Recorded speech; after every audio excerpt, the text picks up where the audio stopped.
Assalamualaikum warahmatullahi wabarakatuh. Bismillahirrahmanirrahim. Alhamdulillahi rabbil alamin. Wassalatu wassalamu ala asyrafil anbiya'i wal mursalin, Nabiyyina Muhammad wa ala alihi wa sahbihi ajma'in. Rabbi shrah li sadri wa yassir li amri wahlul 'uqdatan min lisani yafqahu qawli, amma ba'd. Alhamdulillah, kita bersyukur pada Allah Subhanahu wa taala kerana pada hari ini sekali lagi Allah mempertemukan kita, dan kesyukuran yang tidak terhingga kepada Allah Subhanahu wa taala di atas nikmat iman dan Islam, hidayah yang Allah taala kurniakan kepada kita. Mudah-mudahan dengannya kita mendapat rahmat dan limpahan kasih sayang daripada Allah Subhanahu wa taala. Dengannya kita insya-Allah mudah-mudahan mendapat rahmat daripada Allah Subhanahu wa taala di hari akhirat kelak, dan akan dimasukkan oleh Allah Subhanahu wa taala ke dalam syurga-Nya. Muslimin dan muslimat, meneruskan perbincangan kita dalam istamti' bihayatik, nikmati kehidupanmu, bahawa kita sebagaimana sebelum daripada ini telah membicarakan tentang sifat-sifat akhlak-akhlak Rasulullah sallallahu alaihi wasallam, dan kita terapkan dia dalam kehidupan kita agar kehidupan kita itu dapat kita nikmati sebagaimana yang sepatutnya, dan kita berbahagia dengan apa yang ada pada kita, dan kita mengharapkan pahala daripada setiap yang berlaku dalam kehidupan kita. Termasuklah kalau kita lihat sekarang ni macam-macam musibah yang berlaku, yang terbaru ataupun agak barulah, oleh kerana di antara pertemuan kita dulu dan sekarang ni lah, tengah-tengah tu berlaku banjir yang besar. Tak sempat pun kita nak bicarakan perkara tersebut. Tiba-tiba pada hari ini mungkin momentum tu juga sudah kurang pada kita. Tetapi yakinlah bahawa setiap musibah yang menimpa kita adalah dengan hikmah daripada Allah Subhanahu wa taala. At-taubah inda nuzulil musibah adalah satu keperluan. Taubat di saat musibah menimpa. Taubat di saat musibah menimpa. Allah Subhanahu wa taala sebut, falaula idh ja'ahum ba'suna tadarra'u. Kalaulah apabila datang kepada mereka ba'suna,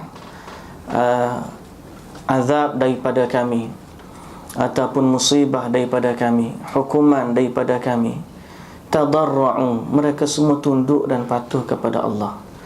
Walakin qasat qulubuhum, tapi kerasnya hati-hati mereka. Wa zayyana lahumus syaitanu a'malahum, dan syaitan menampakkan indah apa yang mereka lakukan sebelum daripada ini. Jadi jangan kita jadi orang yang keras hatinya di saat ditimpanya, di saat turunnya musibah kepada kita. Allah Azza wa Jalla menceritakan bahawa alladzina idza asabatuhum musibatun qalu inna lillahi wa inna ilaihi raji'un. Orang-orang yang wabashshirus sabirin, berilah berita gembira kepada orang-orang yang sabar. Siapa mereka? Ialah alladzina idza asabathum musibatun qalu inna lillahi wa inna ilaihi raji'un. Mereka yang apabila ditimpa musibah mereka berkata inna lillah, kita ini dari Allah, wa inna ilaihi raji'un, dan kepada Allah kita kembali. Kembali kepada Allah, jangan kita faham kembali ke rahmatullah. Biasa kita ni kembali ke rahmatullah, maknanya orang ni meninggal lah, dia kembali ke rahmatullah. Nah, orang ni kembali ke rahmatullah, padahal rahmat Allah tu tak mati pun kita nak.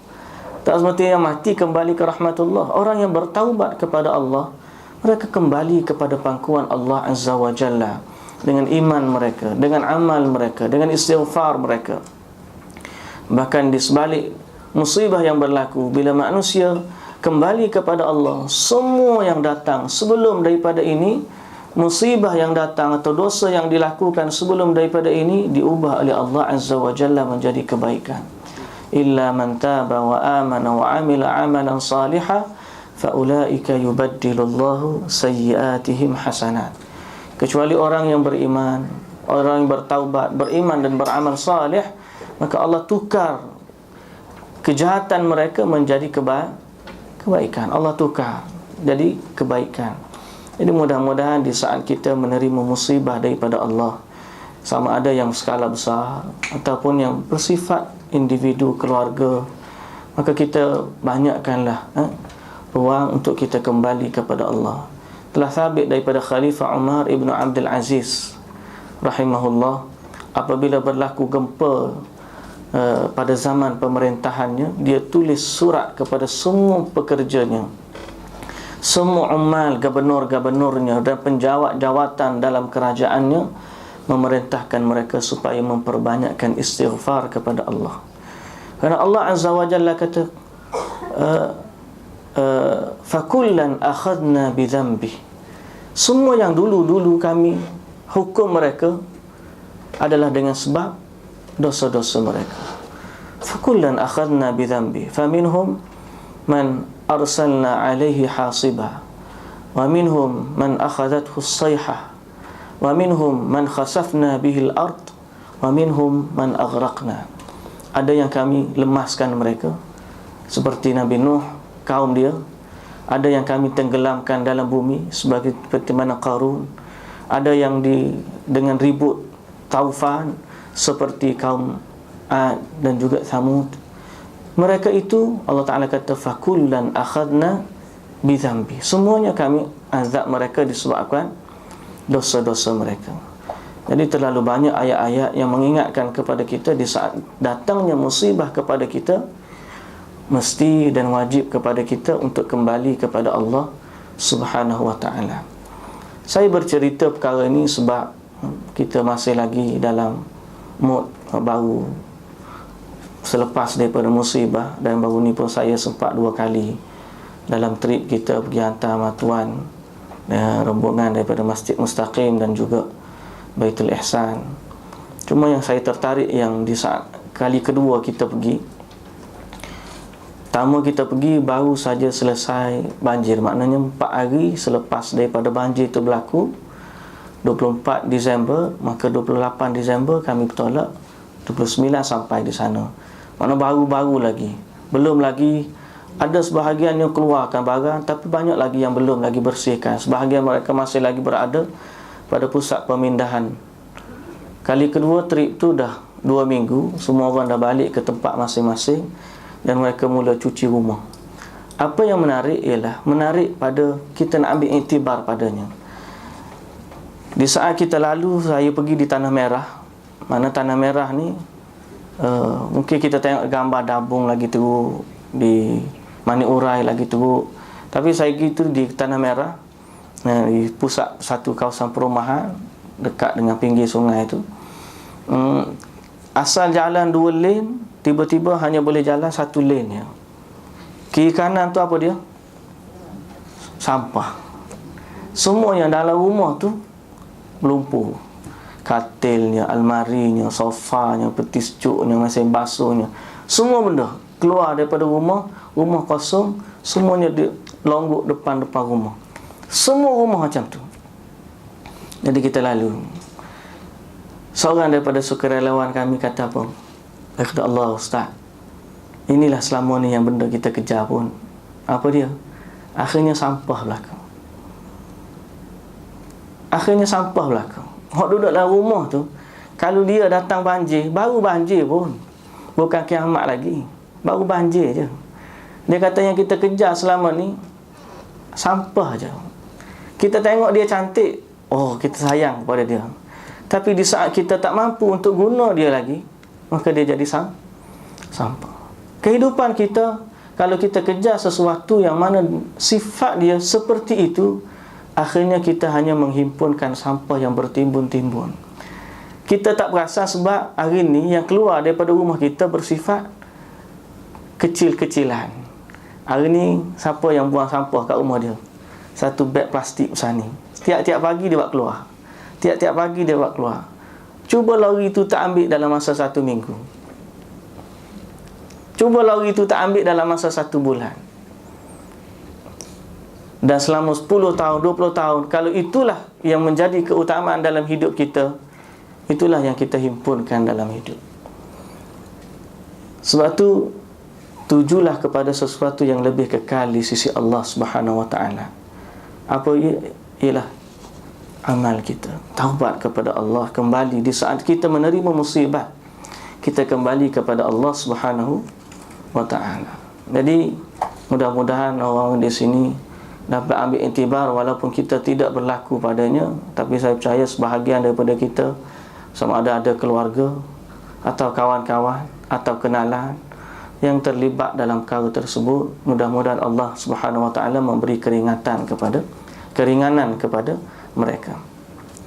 Hadirin dan hadirat, muslimin dan muslimat sidang jemaah yang dirahmati Allah Subhanahu wa taala sekalian. Tajuk kita pada pagi ini dalam kitab kita ini ialah idza lam yakun ma turid fa'rid ma yakun. Kalau kita tak mampu jadi apa yang kita mahu, maka jadilah apa yang mereka mahu. Apa maksud dia?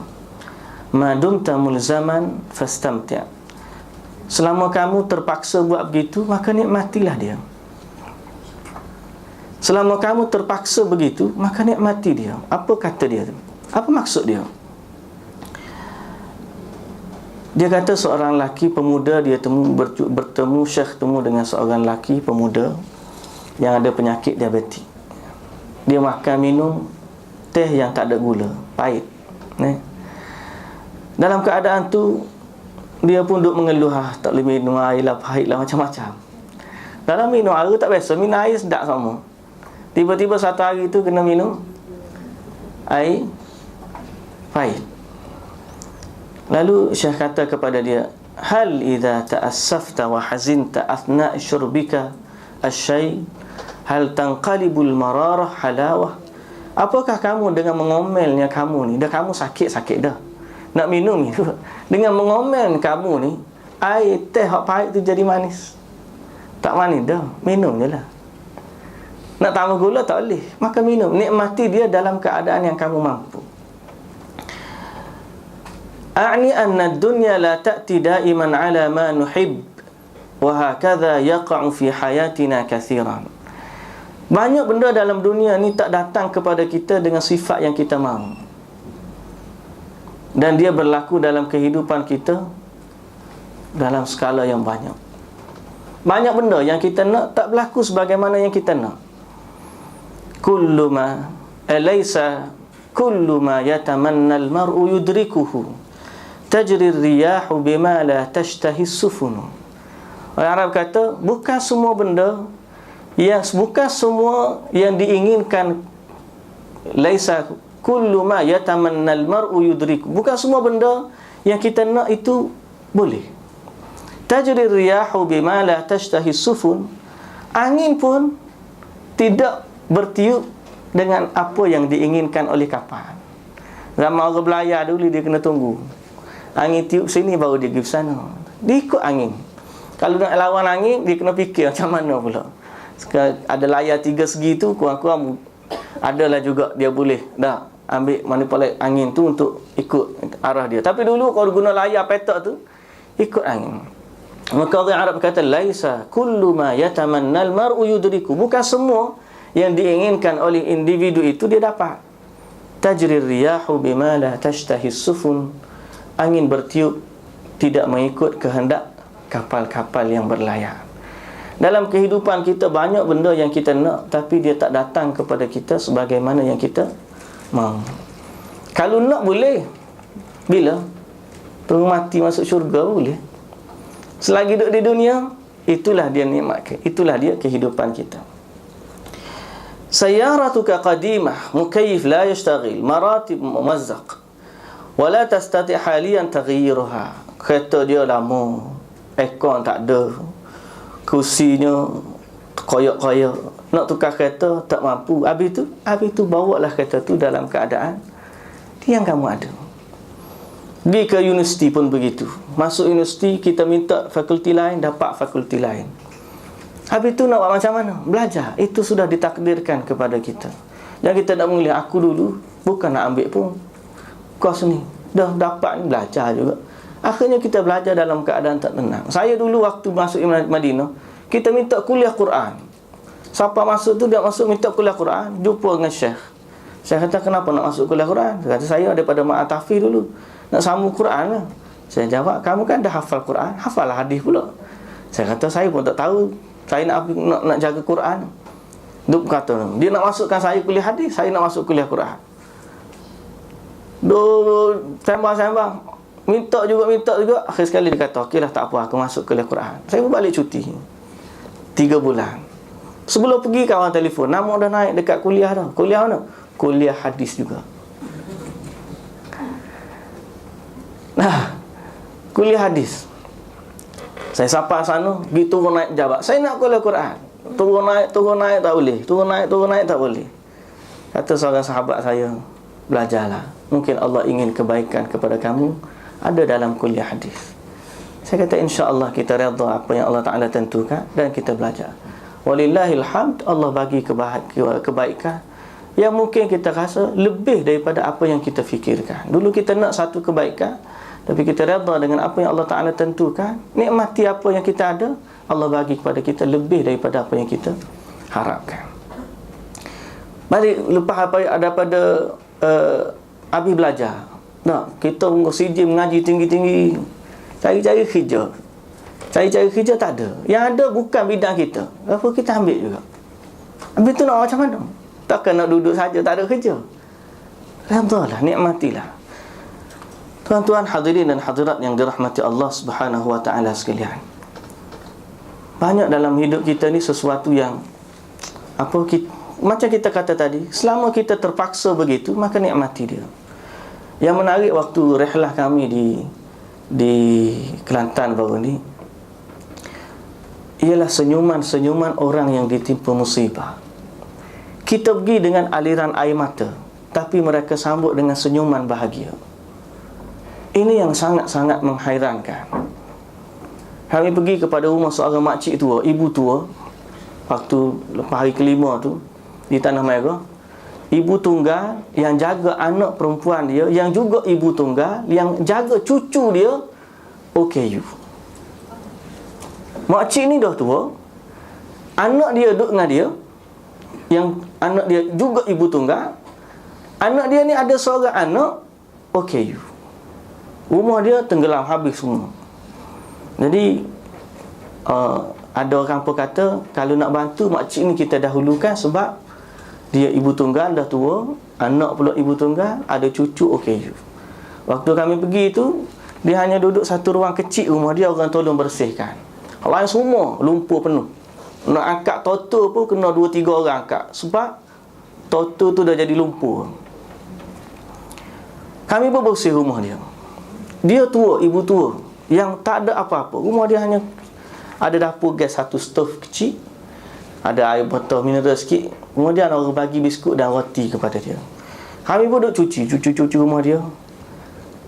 Tengah-tengah kita duduk cuci ni, dia pun kokek-kokek duduk dapur dia tu. Ambil air mineral botol-botol kecil, letak dalam ceret air. Kemudian dia masak air. Lepas tu buat air teh. Ambil roti orang bagi, dia potong kecil-kecil, letak dalam piring. Lepas kita cuci rumah dia, dia kata, "Dek, minumlah dulu sikit," dia. La ilaha illallah. Kita datang daripada Kuala Lumpur, bawa selori makanan, niat nak bagi kepada mangsa banjir. Bila dia terima bantuan, dia potong pula kecil-kecil bagi kepada kita.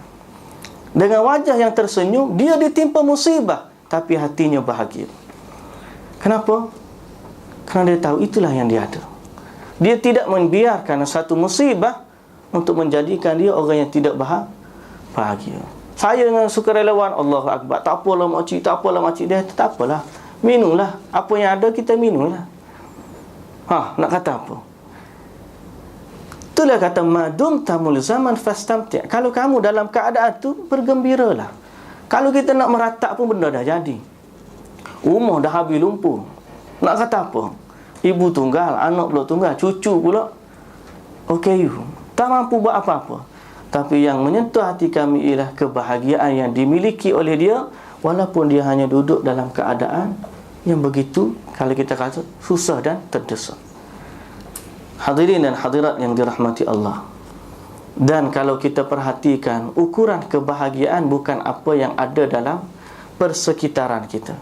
Ukuran kebahagiaan ialah apa yang ada dalam hati kita. Syekh menceritakan tentang kisah seorang ahadu asdiqai kana yushrif ala bina'il masjid. Salah seorang daripada kawan dia buat masjid, kemudian tiba-tiba terhenti disebabkan keuangan yang tak cukup. Dia pun buat putusan, kita kena pergi cari salah seorang daripada peniaga bisnesmen yang kaya, minta dia bagi sumbangan untuk kita sambung pembinaan masjid kita. Dia pun pergi jumpa seorang bisnesmen kaya, banyak duit, banyak harta. Tengah-tengah sembang, dia pun bagilah derma duit banyaknya, dia bagi untuk pembinaan masjid. Tengah-tengah sembang, tiba-tiba dia keluarkan beberapa pil daripada poket dia. Dia kata, nak makan apa? Dia kata, aku sudah 10 tahun aku tak boleh tidur, melainkan aku kena makan benda ni dulu. Maknanya nak tidur, kena makan ubat tidur. Pil tidur, baru dia tidur. Tu pun payah nak tidur. Kena benda 10 tahun dah tak boleh tidur, melainkan makan pil. Lepas dia tengok, Allah, tak apalah. Pun dah habis perbincangan, dia pun doakan dia dengan kesejahteraan dan balik. Dalam perjalanan balik, dia pun lalu dekat ada satu kawasan construction. Ada tengah-tengah construction tu, tengah bunyinya bising, kugang-kugang bunyi bising. Tengok-tengok ada seorang pekerja fakir, letak kotak-kotak. Duduk atas kotak tu, lena. Lena sungguh, tidur dengan sangat-sangat lena.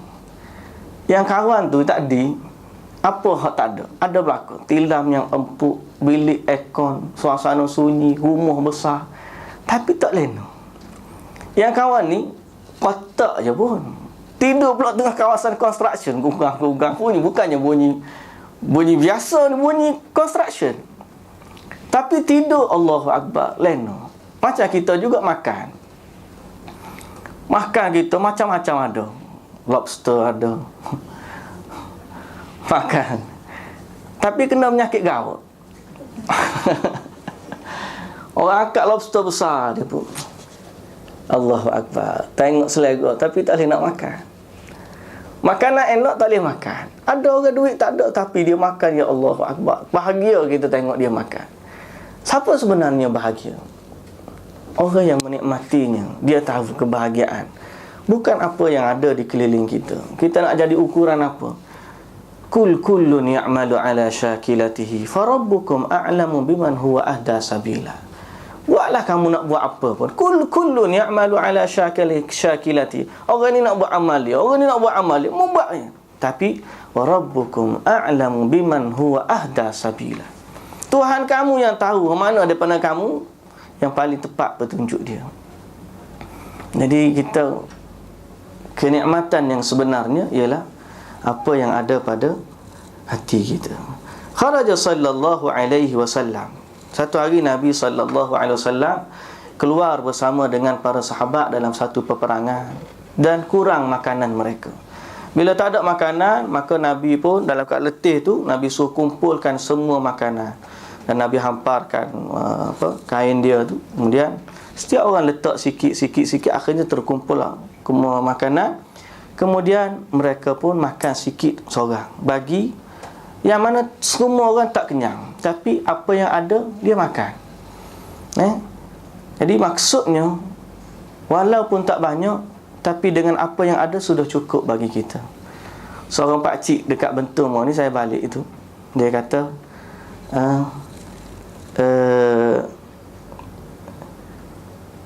tiada daripada cempedak baik nangka, dia kata. Daripada tak ada baik ada. Daripada cempedak baik nangka, daripada tak ada baik ada. Kita pergi singgah dekat kebun dia waktu dalam perjalanan pulang, nak beli sikit buah tangan untuk sukarelawan yang packing dekat masjid kami tu. Jadi singgah kebun dia, Tanya cempedak ada, dia kata musim nangka. Cempedak tak berapa banyak. Adalah sedikit yang ada lubang, dah tak berapa cantik. Dia kata daripada tak ada, baik ada. Maknanya kita boleh jadi orang yang bahagia sekiranya kita menerima apa yang ada, yang Allah Subhanahu Wa Taala tentukan bagi kita. Dalam sifat dan akhlak yang lain, kita namakan dia sebagai al-qanaah. Cukup dengan apa yang ada dan kita rasa bahagia dengan apa yang kita ada. Al-qanaah ni yang kadang-kadang tak ada pada kita. Kita tanya, apa yang ada pada kita belum cukup. Padahal di kalangan mereka, apa yang ada di kalangan mereka orang-orang soleh dulu sudah lebih daripada cukup. Sudah lebih daripada cukup.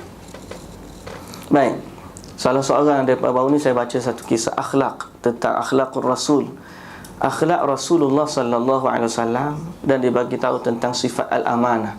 Bagaimana kisah seorang lelaki yang ada isteri yang sangat fakir, sangat fakir. Bila tak ada duit, kelaparan, isteri dia kata, "Bang, tolong lagi cari apa-apa yang dapat kita makan." Isteri dia, suami dia pun keluar cari, kerja pun tak dapat. Sampai pergi depan Kaabah, duk doa kepada Allah Subhanahu Wa Taala.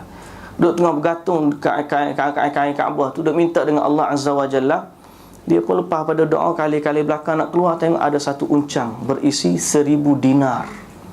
Dia kata dah bagus ni, Allah dah makbulkan doa dia. Dia pun ambil balik. Dia kata, ni abang dapat duit. Isteri kata, dapat daripada mana? Jumpa kat masjid lepas doa. Jumpa kat masjid lepas doa. Isteri dia kata, saya lebih rela lapar daripada dapat harta begini. Biar hantar dia balik. Al-qanaah, biar hantar dia balik. Dia tak perlu. Dia doa depan Kaabah, Allahumma aghnina bihalalika an haramik. Ya Allah, kayakan aku dengan yang halal, bukan yang haram. Isteri dia kata, pergi hantar balik. Aku tak nak makan walaupun lapar dengan sumber seperti ini. Dia pun dengan keadaan sungguh pergi duk menapak bilang tapak kaki tu, pergi ke masjid, duk fikir, kalau aku letak balik lepas ni nak makan apa rumah aku. Dia pun dalam keadaan tu tak apalah, dia redha. Sampai kat masjid, sebelum dia letak, ada orang panggil, siapa dia nampak uncang aku? Siapa dia nampak uncang aku? Dia tahu, uncang kamu yang macam mana? Sekian. Dia kata, aku nampak. Berapa yang kamu ada dalam tu? Orang ni tanya. Dia yang fakir ni, dia pegang uncang. Dia kata, berapa yang ada dalam uncang? Nak tahu betul ke tidak uncang kamu? Dia kata, 1000 dinar, 1000 dinar. 1000 dinar. Dia pun, dia kata, kamu benar, ini 1000 dinar kamu. Kawan tu bagi balik, betul-betul nilai 1000 dinar. Orang tu pun tengok, dia tengok betul cukup 1000 dinar. Dia kata, sekarang ni ambil 1000 dinar ni, aku bagi kat kamu balik. Dia pun heran, kenapa pula nak bagi? Dah ambil dulu. Kemudian ni aku nak bagi lagi 9 uncang yang nilai dia sama. Makna kumpul jumlah 10,000 dinar. Tenganguk kawan tu, kenapa pula kamu ni? Dia kata, sebab aku adalah wakil seorang kaya nak bagi infak. Tapi dia kata, berilah kepada orang yang aman. Aku tak tahu nak cari macam mana. Lalu aku letak dulu 1,000 dinar. Nak tahu kalau orang tu hantar balik 1,000 dinar, maka dia orang amanah. Jadi aku tanya tadi, kamu datang, betul kamu amanah. Ni aku bagi semua 10,000 untuk kamu. Dia tengah balik rumah, beli sedikit untuk dia. Apa dia buat dengan 1,000 dinar? Hanya ni kita kata sifat qanaah yang ada pada mereka. Kisah salafus salih. Dia ambil 1,000 dinar, dia beli sedikit keperluan makanan dia. Dan dia yang fakir, dia beli dan dia bahagikan kepada orang-orang yang fakir, yang tadinya sama seperti dia, atau yang dia tadinya sama seperti mereka. Bagikan semua orang fakir. Sifat dia mana? Dia cukup apa yang dia ada. Dia adalah kata siapa? Ini al-qanaah yang ada di kalangan mereka. Nak cari orang sebegini di akhir zaman, payah sikit. Ada mungkin kita yang tak jumpa, atau tuan-tuan puan-puan jumpa, saya yang belum jumpa lagi. Ataupun kita sudah jumpa tapi tak capai sebagaimana yang ada pada mereka.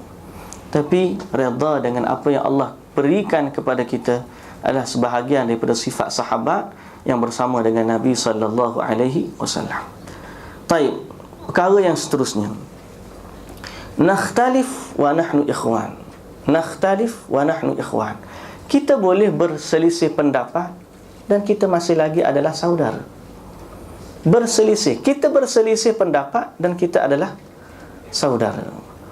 Disebut bahawa al-Imam Syafi'i rahmatullahi alaih, dia bergaduh, berdebat dengan seorang tentang masalah.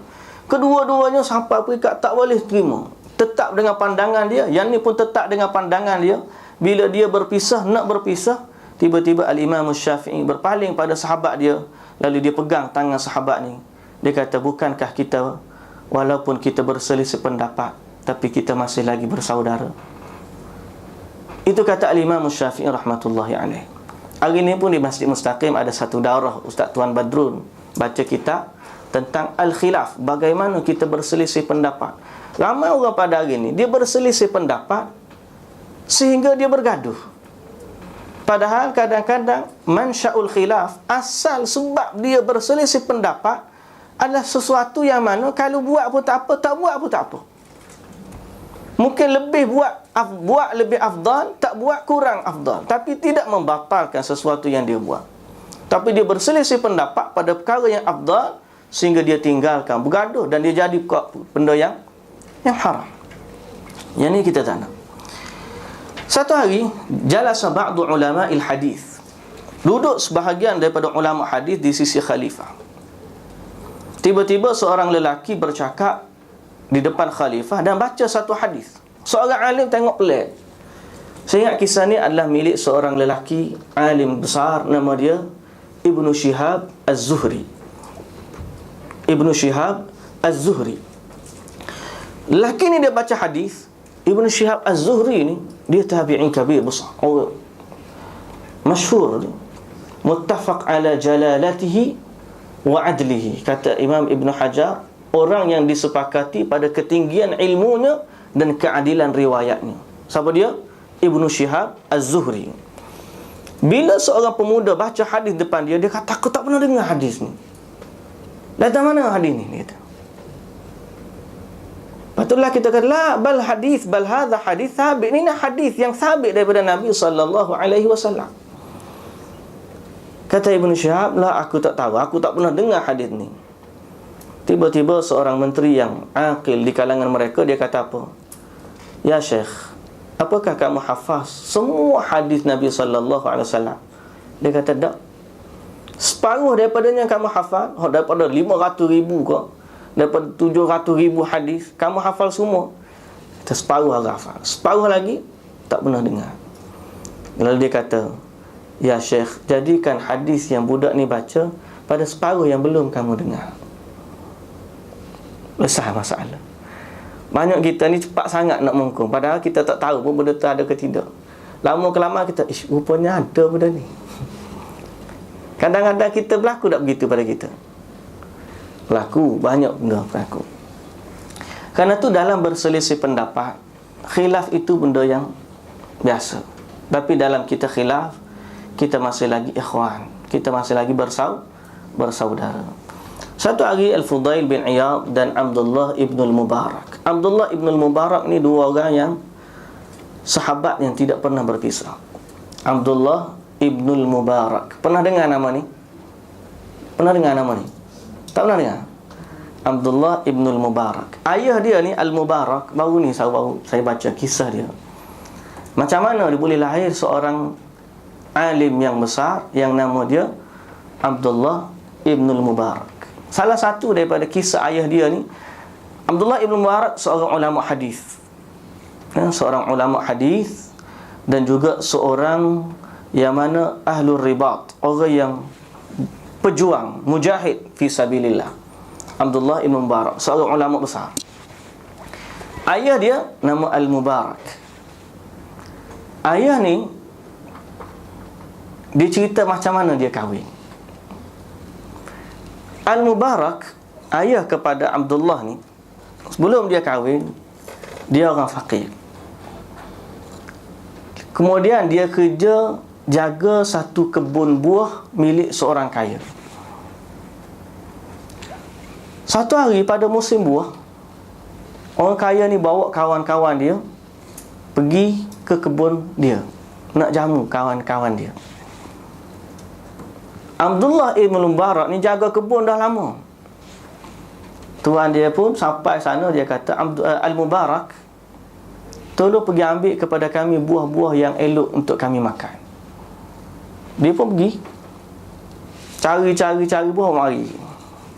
Makan masam, tak mandi, atau tak sedap. Makan Al-Mubarak, kenapa buah ni tak sedap? Tak ada ke buah lain yang sedap? Kan kadang-kadang aku makan ada sedap. Apa jawab Al-Mubarak? Dia jawab apa? Dia kata, tuan, selama saya jaga kebun ni, saya tak tahu yang mana manis, yang mana masam. Sebab saya tak pernah makan sebiji pun daripada buah dalam kebun ni. Sebab saya hanya jaga, bukan milik saya. Tuan ni kata, apa? Kejut tuan dia. Kamu tu tak pernah makan? Biar betul kamu Mubarak. Tuan dia pun pergi tanya jiran-jiran. Pernah tengok selama Mubarak duduk sini, dia makan buah? Dia kata, memang kami tak pernah nampak dia duduk. Selama dia jaga kebun, kami tak pernah nampak dia makan buah. Jadi lelaki ni kata, ini sudah serius kes ni. Dia panggil Mubarak. Mubarak, mari sini. Sekarang ni aku nak cakap benda yang lebih besar daripada buah ni. Benda yang lebih berharga daripada kebun ni. Dan dia lebih bernilai di sisiku daripada kebun aku. Aku nak kamu jaga dia lebih daripada jaga kebun. Siapa dia? Anak perempuanku. Nak kepada kamu jadi tolong jaga dia. Aku kahwinkan kamu dengan dia. Dia pun okey, tak ada masalah dia. Orang lelaki ni dia tengok Mubarak saleh, lalu dia pun kahwin. Maka daripada zuriat keturunan itulah lahirnya Abdullah ibn Mubarak. Abdullah ibn Mubarak, ayah dia terkenal sebagai seorang yang amanah. Lahir zuriat yang amanah dalam ilmunya. Ayah dia amanah jaga kebun, anaknya amanah jaga ilmu. Yang mana lebih mulia daripada tu? Sebab tu saya bila sebut nama Abdullah Al-Mubarak, kita cerita benda ni supaya kita ambil iktibar. Hadirin dan hadirat yang dirahmati Allah. Sebab tu kalau nak cari menantu, cari hak macam Al-Mubarak. Cari hak jumpa macam tu. Tapi kena beli kebun durian dulu lah. Baik.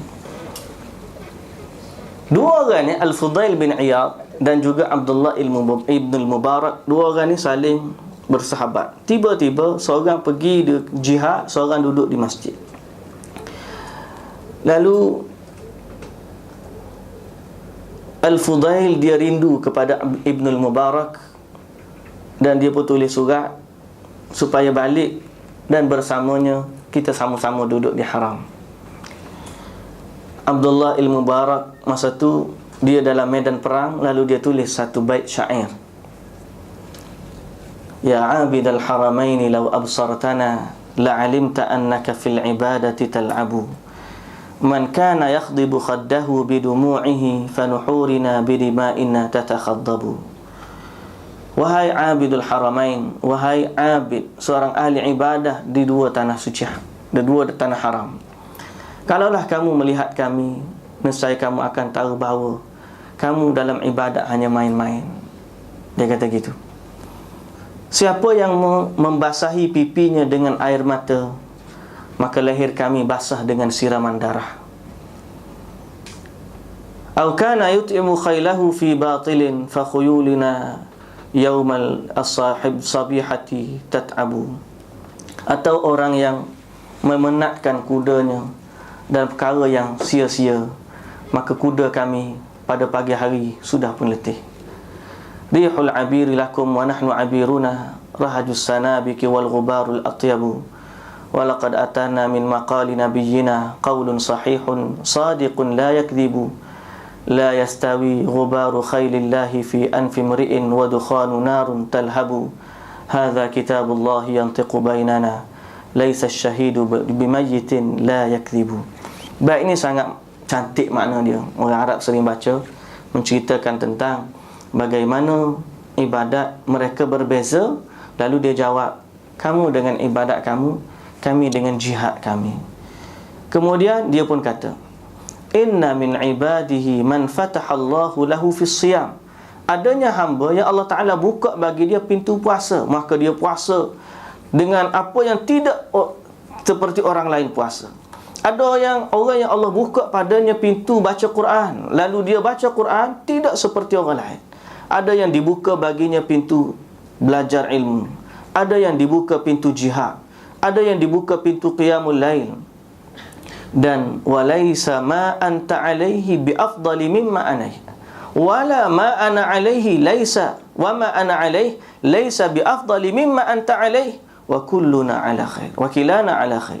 Dia kata, tidaklah apa yang kamu berada atasnya lebih baik daripada apa yang aku berada, dan tidak juga apa yang aku berada di atasnya lebih baik daripada apa yang kamu berada. Kita semua dalam kebaikan. Indahkan bahasa tu. Ada orang duk balas, kamu tak buat gitu gini, patutnya begini. Hak ni pula kata begini, macam-macam. Kadang-kadang kita dalam satu grup apa ustaz belah Kedah. Ustaz ni kata mu tak boleh gini-gini. Orang ni kata begini-begini. Kita pun duk dengar silent reader kita ni. Tengok. Nak macam mana? Pening juga kita. Kalau kita cakap tak kena, duk diam pun tak kena juga. Akhir sekali, inilah dia jawapannya. Boleh jadi apa yang kita kata itu kebaikan yang dia buat pada bidang dia. Hak ni kebaikan pada bidang dia. Hak ni kebaikan pada kemampuan kita. Kalau kita komplain, apa yang kita komplain, semua tu kita ambil letak atas bahu kita, nescaya mati situ kita. Tak mampu untuk buat semua. Bila dia mampu buat apa yang kita tak mampu buat, alangkah baik. Kita khilaf. Dia ada bidang dia, kita ada bidang kita. Tapi kita adalah bersaudara. Ibarat tangan kanan dengan tangan kiri serta kaki dia bergaduh. Tangan kanan kata, aku lebih baik. Pasal apa? Tengok aku makan, kita makan dengan tangan kanan. Kalau tak ada aku nak makan macam mana? Dia bergaduh. Tangan kiri kata, aku lebih baik. Kalau tak ada aku, kamu buat air nak buat macam mana? Sudah. Duk balas dua ni. Padahalnya dua-dua tu kalau tak ada salah satu naya berlaku. Betul tak? Tangan kiri dengan tangan kanan, ambil contoh je ni. Kalau dia bergaduh dua ni, sebab ada dua-dua, acik tak ada salah satu. Tangan kanan kata aku lebih baik. Kalau tak ada aku tak boleh makan. Betul tak? Tapi kalau tak ada tangan kiri, kena buat tangan kiri buat. Tangan kiri kata aku lebih baik. Kalau habis tu kalau tak ada tangan kanan, kamu juga kena suap dengan tangan kiri kamu. Nak balas apa kita fungsi yang ada orang yang mampu kemampuan dia dari sudut tu. Ada orang kemampuan dia dari sudut ni. Maka jangan kita bergaduh dalam perkara yang kita boleh berdamai.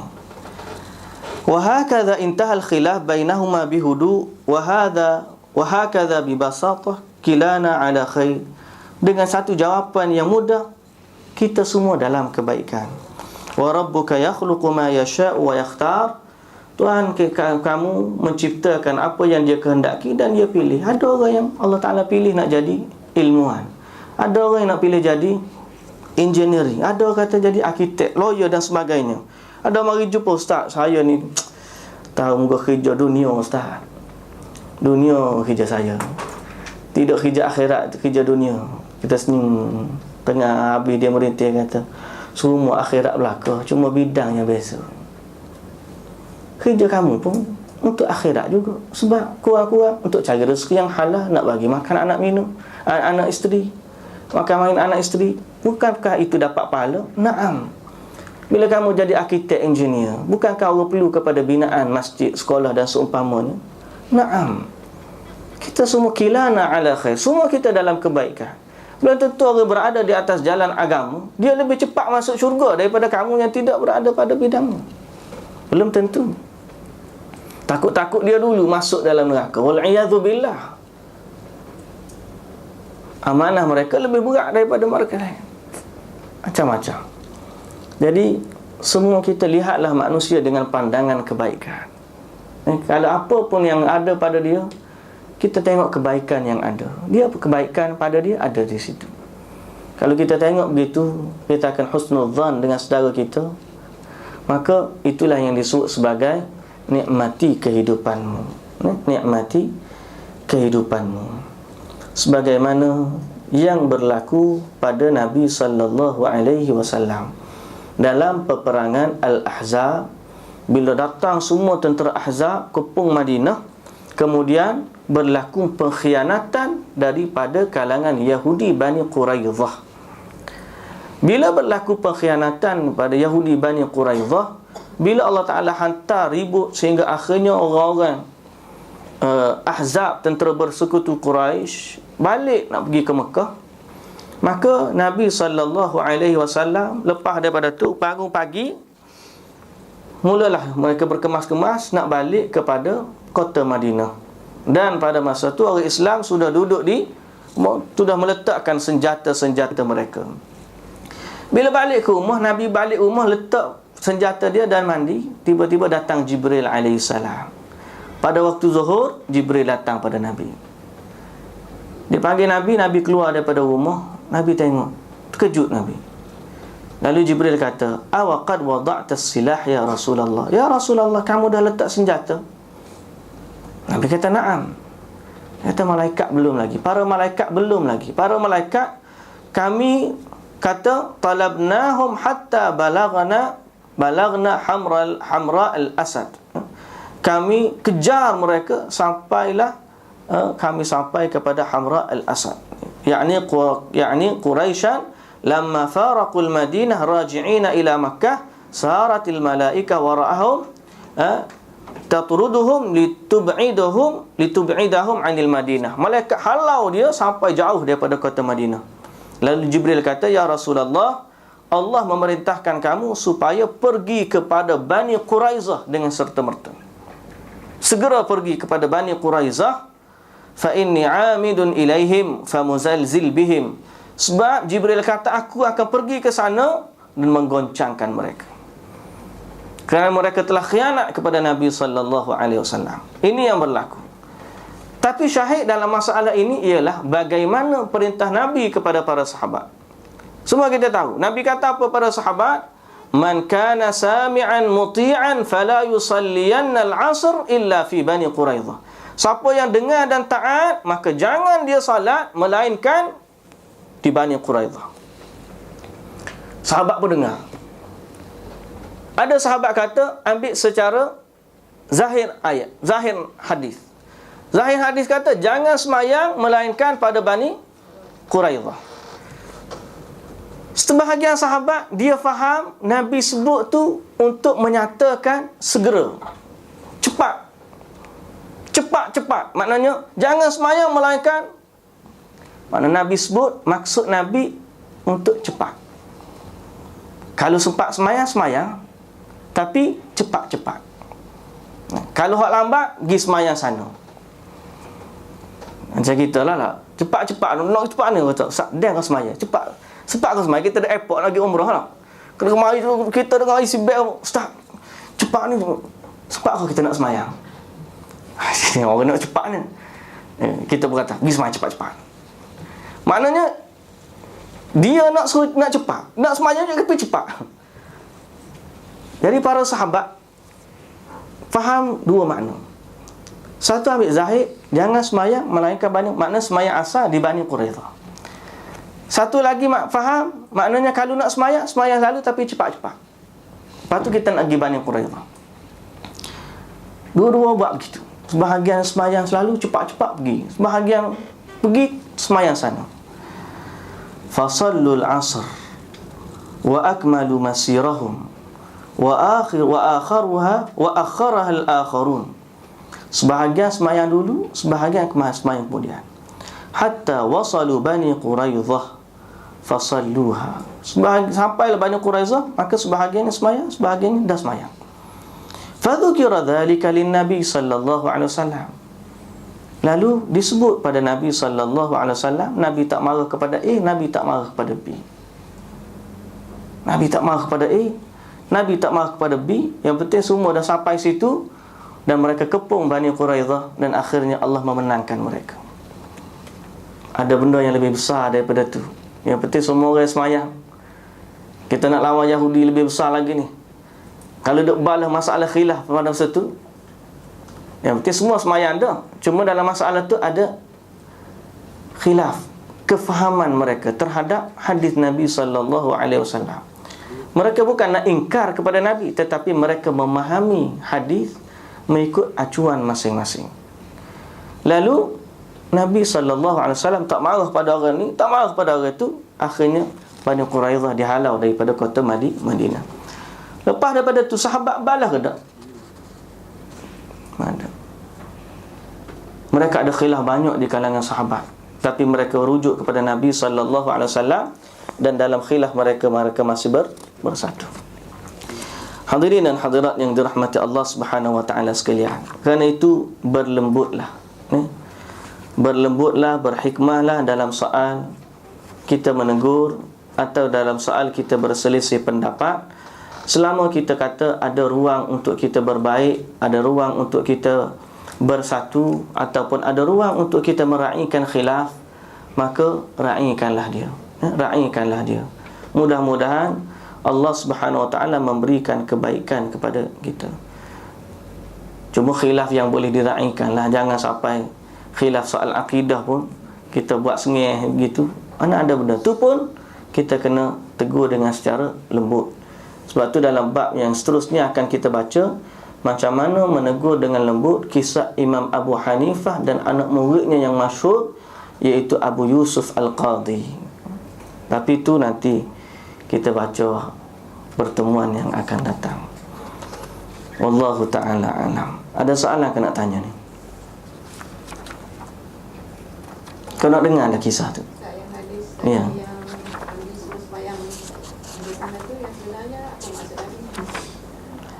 Yang sebenarnya apa maksud Nabi? Sahabat pun khilaf, kita pun nak kata sebenar lagu mana tak? Nah, kita ambil zahir mana Nabi sallallahu alaihi wasallam suruh semayang di sana. Memang maksudnya semayang sana lah. Tapi ada orang faham semayang segera di sana. Maka kalau dia nak faham begitu, dia pun tak salah. Nabi pun tak marah kepada dia. Jadi kalau kita rasa ambil yang asal ialah semua orang segera pergi semayang pada Bani Quraidah, pergi semayang di sana. Itu yang asal, zahir, nas. Tapi mereka faham bahawa Nabi nak, lalu kita tak boleh nak kata salah, sebab Nabi pun tak kata salah. Wallahu ta'ala alam. Tapi lebih kita cenderung kepadanya ialah pendapat yang kata pergi semayang Bani Quraidah, sebab itu zahir perkataan Nabi sallallahu alaihi wasallam. Ada lagi?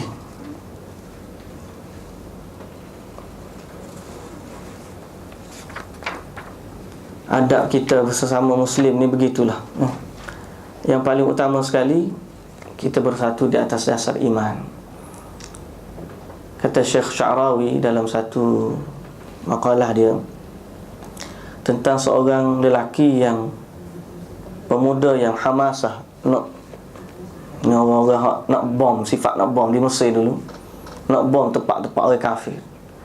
Dia kata apa? Kenapa Syekh, boleh tak kita pergi bom orang kafir? Dia kata kenapa kena mudah? Wah, dia orang kafir Syekh, jahat. Saya kata kalau kamu bom, dia gimana lepas tu? Dia mati masuk neraka. Saya kata kamu dengan setan sama. Pasal terkejut dia. Yelah, syaitan ni kerja dia nak memasukkan orang kepada neraka. Kamu kerja orang biar mati masuk neraka. Nabi SAW, dakwah Nabi untuk apa? Untuk masukkan orang ke dalam syurga. Apa ikhtiar kamu untuk dia masuk syurga? Nabi SAW bila orang Yahudi nak mati, budak kecil, kayak kita pernah cerita, Nabi masuk dalam rumah, ajak dia mengucap, biar dia Yahudi, yang penting dia mati dalam keadaan iman, masuk syurga. Itu dakwah Nabi SAW. Bukan tak selesai lagi dakwah kita kalau kita sekadar aku dah betul, kamu salah. Tak selesai. Kerja kita macam mana kita pakat-pakat sama-sama nak masuk syurga. Jangan kita kata, "Uish, kamu buat begini, ahli neraka." Nah, kita kata ke dia, "Jom kita sama-sama buat gini, mudah-mudahan kita sama-sama masuk syurga." Benda yang sama je macam kita nak ajak. Di saat kita nak tegur anak kita, Siapa tak semayang masuk neraka. Boleh tak kita kata gitu? Betul? Kita nak suruh dia semayang, pergi semayang, tak semayang masuk neraka. Boleh. Ayat yang sama kita kata, "Dik, mari kita semayang dulu. Nanti kita sama-sama masuk syurga." Sama tak maksud dia? Sama. Kita nak suruh dia semayang je. Nak suruh dia baik. Tapi seorang niat nak melepaskan tanggungjawab dia, tak semayang masuk neraka. Tangan lagi ajak, mari kita semayang, nanti kita sama-sama masuk syurga. Begitulah kita dalam dakwah kita. Semua orang adalah sahabat-sahabat kita, untuk kita tarik mereka kepada Allah Subhanahu wa taala. Dan kalau kita lihat kepada para sahabat, khilaf di kalangan mereka juga banyak. Bahkan ada di kalangan mereka orang yang awam. Kisah Arabi yang kencing dalam masjid kita pernah dengar. Kisah pemuda yang minta berzina pun kita sudah dengar. Kisah orang yang tarik dari baju Nabi sampai berbekah dari Nabi, kita sudah dengar. Macam-macam di kalangan para sahabat. Tetapi mereka adalah umat yang terbaik. Kuntum khaira ummah. Kerana mereka saling melengkapi satu sama lain. Walau kita tangan kanan, ada orang tangan kiri, kadang-kadang kita juga perlu kepada tangan kiri untuk menyempurnakan sebahagian daripada keperluan kita. Ataupun kita rasa kita sudah cukup kuat dengan ada kaki dan juga sebelah tangan, tapi tetap saja kita adalah orang yang lemah dan perlu kepada mereka. Itulah saudara-saudara kita. Wallahu ta'ala alam. Subhanakallahumma wa bihamdika, asyhadu an la ilaha illa anta, astaghfiruka wa atubu ilaik. Aqulu qawli hadza wa astaghfirullahal azim li wa lakum. Wassalamu alaikum warahmatullahi wabarakatuh.